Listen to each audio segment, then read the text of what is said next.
کہا اگر کسی نے کہا نا کہ نبی کی وفات ہوئی ہے میں گردن اڑا دوں گا اس کی. خبردار کسی نے کہا فوت ہوئے کہ وہ فوت نہیں ہوئے, وہ چلے گئے ہیں ابھی کچھ دیر کے لیے گئے ہیں, جس طرح موسیٰ علیہ السلام گئے تھے بنی اسرائیل کو چھوڑ کے 40 دن کے لیے, وہ واپس آئیں گے. اللہ تعالیٰ نے ان کو ہم سے نہیں اٹھایا.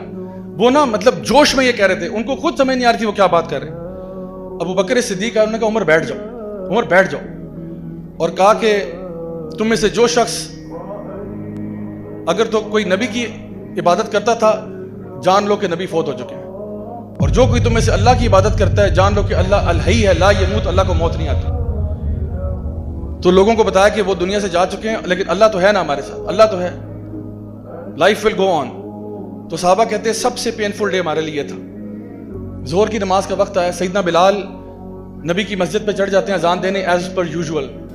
اذان دینے گئے, اللہ اکبر اللہ اکبر اللہ اکبر اللہ اکبر, اشہد ان لا الہ الا اللہ اشہد ان لا الہ الا اللہ اشہد ان محمد. آگے نہیں بول سکے. دوبارہ سٹارٹ کیا, دوبارہ اشہد ان محمد پر, پھر رک گئے. تیسری دفعہ سٹارٹ کیا, پھر رک گئے. آپ کا معمول پتہ کیا تھا؟ جب بھی آپ اذان دیتے تھے نا تو آپ مسجد نبوی میں مسجد کے اوپر چڑھ جاتے تھے, اذان دیتے تھے. لاؤڈ سپیکر تو نہیں تھے, تو مسجد کے اوپر چڑھ کے اذان دیتے تھے.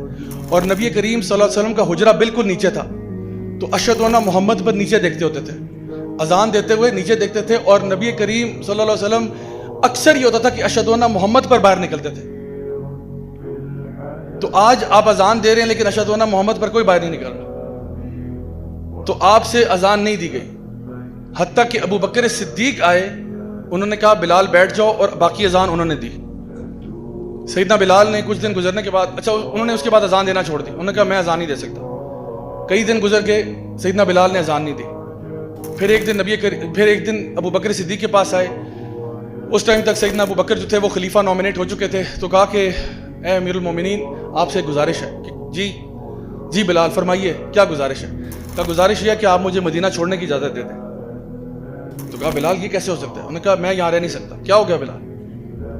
امیر المومنین اٹس ٹو پینفل, یہ بہت پینفل ہے, میں مدینہ میں نہیں رہ سکتا. جب تک نبی تھے میں یہاں ٹھیک تھا, لیکن اب مجھے جانے دیں, اللہ کی راہ میں نکلنے دیں, چاہے میں دین کا علم سیکھوں, دین کے کام کروں, جہاد فی سبیل اللہ کروں, مجھے چھٹی دے دیں. تو سیدنا ابو بکر نے کہا سوال ہی پیدا نہیں ہوتا بلال, تمہیں کیسے جانے دیں ہم؟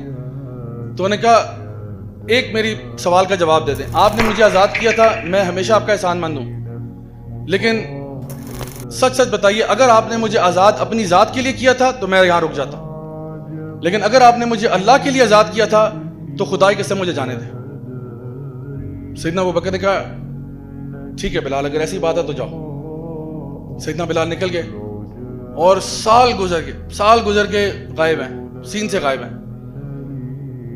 عمر یعنی ابو بکر صدیق فوت ہو جاتے ہیں. عمر ابن خطاب کی خلافت آتی ہے, جروسلم فتح ہوتا ہے.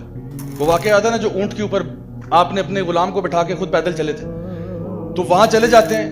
جروسلم فتح ہوتا ہے, مسلمانوں کے ہاتھ آتا ہے. اس دن سیدنا بلال جروسلم میں تھے, وہ ادھر ہی تھے, بیت المقدس میں تھے. تو صحابہ نے جب دیکھا کہ جی جروسلم مسلمانوں کے ہاتھ آ گئے, سب نے کہا بلال کہاں ہے, بلال کہاں ہے؟ کہا سیدنا بلال آپ اذان دے دیں.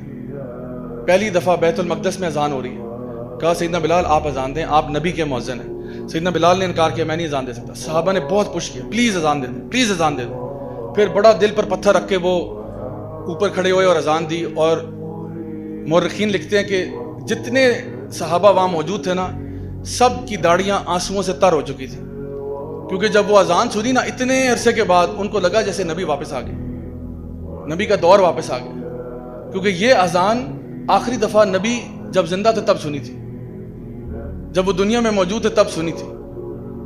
تو اب دوبارہ سن رہے ہیں تو سب کے دل لرزے ہوئے تھے, سب رو رہے ہیں. اور یہ اعزاز صرف سیدنا بلال کو جو ہے نا حاصل ہے کہ انہوں نے کعبہ میں بھی, مسجد نبوی میں بھی, اور بیت المقدس میں بھی پہلی دفعہ اذان دی. تینوں جگہ, اور یہ 3 مقدس ترین جگہ ہیں جہاں پہ تینوں پہ آپ نے اذان دی ہوئی. اچھا اس کے بعد کیا ہوا؟ آپ اذان دی, آپ بھی ایموشنل ہو گئے, ظاہری بات ہے. آپ وہاں سے نکل کے ڈماسکس چلے گئے, سیریا چلے گئے. سیدنا بلال سیریا چلے گئے ڈماسکس میں. کئی عرصہ وہاں گزر گیا.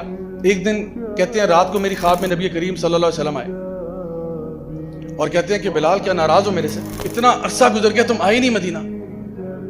تو سیدنا بلال کہتے ہیں کہ مجھ سے رہا نہیں گیا, میں نے نہ ادھر دیکھا نہ ادھر دیکھا, کچھ نہیں دیکھا, میں بس بھاگا مدینے کی طرف. کہ اب تو نبی خواب میں آ گئے. کہتے میں مدینہ پہنچا, سیدھا روضہ رسول پر گیا اور کہا کہ میں آ گیا ہوں یا رسول اللہ, میں آ گیا ہوں واپس, اور کہا کہ میں آپ کو نہیں بھولا, میں آپ پر درود بھیجتا ہوں, آپ پر سلام بھیجتا ہوں, آپ کے فیملی کے لیے دعائیں کرتا ہوں, میں آپ کو نہیں بھولا.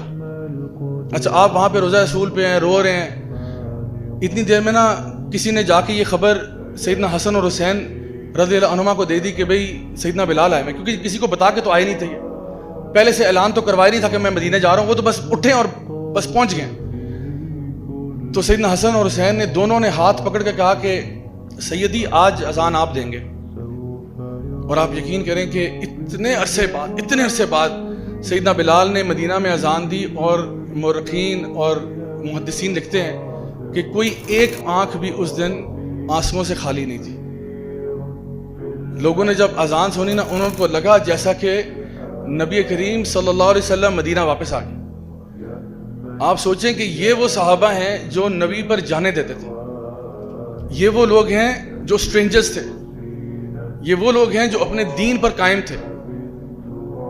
اور اللہ رب العزت نے ہمارے لیے یہ بات بتا دی ہے کہ قل ان کنتم تحبون اللہ فاتبعونی یحببکم اللہ ویغفر لکم ذنوبکم. کیا تم اللہ سے محبت کا دعویٰ کرتے ہو تو پیارے نبی کی اتباع کرو, نبی کی پیروی کرو. اور آپ اگر صحابہ کی زندگی اٹھا کے دیکھیں, آپ یقین کریں ہمیں اپنے اعمال پہ شرم آتی ہے کہ ہمارے کیا اعمال ہیں, صحابہ کا طرز عمل کیا تھا, کتنی نبی سے محبت کرتے تھے. لیکن ایک خوشی کی بات یہ ہے کہ نبی نے فرمایا تھا کہ جو جس سے محبت کرتا ہوگا اسی کے ساتھ اٹھایا جائے گا. صحابہ کہتے ہیں جس دن ہم نے یہ حدیث سنی نا, ہمارے لیے وہ دن ہمارا عید کا دن تھا. یعنی اس دن ہماری عید تھی, کیونکہ اور ہماری خطائیں اپنی جگہ, ہمارے گناہ اپنی جگہ, ہمارے مسئلے اپنی جگہ, لیکن ہمیں رائی برابر بھی شک نہیں تھا کہ ہم نبی کریم صلی اللہ علیہ وسلم سے محبت کرتے ہیں. ہمیں یقین تھا کہ ہماری محبت نبی کے ساتھ سچی ہے. اور اس لیے جب انہوں نے یہ کہا نا کہ ہر بندہ اسی کے ساتھ اٹھایا جائے گا جس سے محبت کرتا ہوگا, تو ہمیں اس بات پہ خوشی تھی کہ انشاءاللہ ہم نبی کریم صلی اللہ علیہ وسلم کے ساتھ اٹھائے جائیں گے.